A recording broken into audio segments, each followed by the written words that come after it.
प्रश्न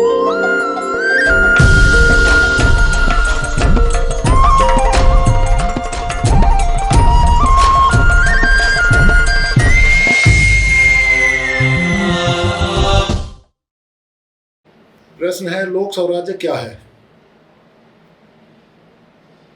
देखिए, दुनिया भर में अनेक प्रकार से व्यवस्थाएं बनाई जाती हैं, अनेक प्रकार के सिद्धांतों के आधार पर,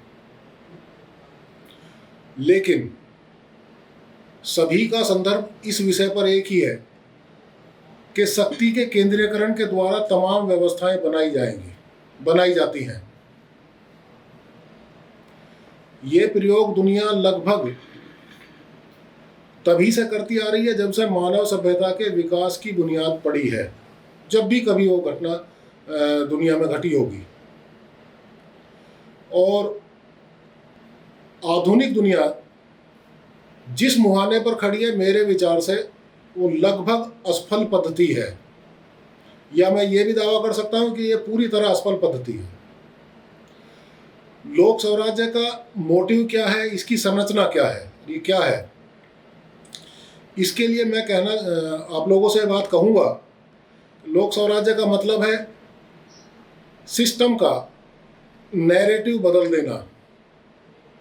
अभी तक जिस सिद्धांत के अनुसार समाज की व्यवस्थाएं बनती हैं, उसके विषय में सीधी बात यह है कि पूरे समाज का सरकार नैरेटिव तय करती है कि समाज किस प्रकार जिएगा, खाएगा, रहेगा, जो उसका क्रियाकलाप है, पूरी जीवन प्रणाली है।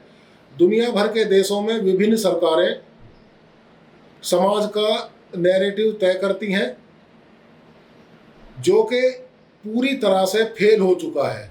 इसके फेल होने की पहचान क्या है? फेल होने की पहचान ये है कि हम मानवता की सुरक्षा के लिए एटम बम बनाते हैं। अब ये सुरक्षा का उपकरण है या शक्ति संतुलन का उपकरण है, ये बड़ी घातक बात है। हम लोगों को विचार करना चाहिए।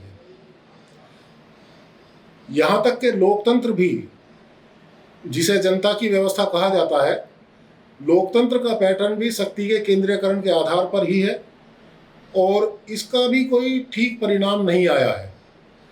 हम लोगों को अब किसी व्यवस्था बनाने की दूसरी विधा पर विचार करना चाहिए। लोक स्वराज्य का विषय ऐसी ही एक व्यवस्था बनाने का हमारे सामने मार्ग प्रशस्त करता है। ऐसी कोई बात नहीं है कि स्वराज्य ऐसा कोई शब्द है जिसकी इजाद हम लोग कर रहे हैं। हमारा ध्येय है प्रणाली पर, हम प्रणाली पर गौर करें। अभी तक जैसा कि मैंने कहा कि समाज का नैरेटिव सरकारें तय करती हैं, लोक स्वराज्य प्रणाली ऐसी एक विधा है जो सरकार का नैरेटिव तय करेंगे कि उसे क्या करना है और कहां तक करना है, किस प्रकार सरकारें नियंत्रित रहेंगी समाज द्वारा निर्मित व्यवस्था के आधार पर। लोक स्वराज्य इसे जानने की, समझने की और लागू करने की एक प्रक्रिया का नाम है। तो सारा खेल नैरेटिव का है, और नैरेटिव ही हमें सेट करना है कि समाज किस प्रकार व्यवस्थाओं पर नियंत्रण करेगा। अभी तक जितनी भी व्यवस्थाएं हैं, वे सभी व्यवस्थाएं समाज को नियंत्रित करती हैं। हम लोक स्वराज्य के जरिए समाज व्यवस्थाओं को नियंत्रित करेगा, और व्यवस्थाएं व्यक्ति की उदंडता को नियंत्रित करेंगी। ये किस प्रकार होगा, इस क्रम को मैं अगले वीडियो में बताऊंगा।